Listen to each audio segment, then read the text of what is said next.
Philippians 4:13 says, I can do all things through Christ who gives me strength. You know, that's not just a verse for athletes. It was actually written by a man who was in prison. And in the verse previous, verse 12, he says, I have learned the secret of being content in any and every situation, whether well-fed or hungry, whether living in plenty or in want.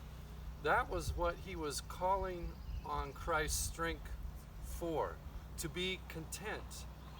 I know that maybe right now some of you might feel like stay at home is your prison, while others it might feel like it's your palace.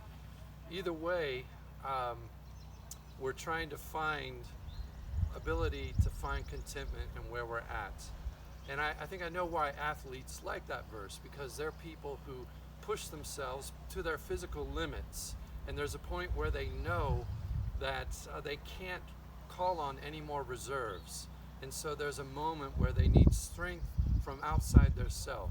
In the same way, there may be moments where finding contentment in the place that you're at may call for strength that's outside your own.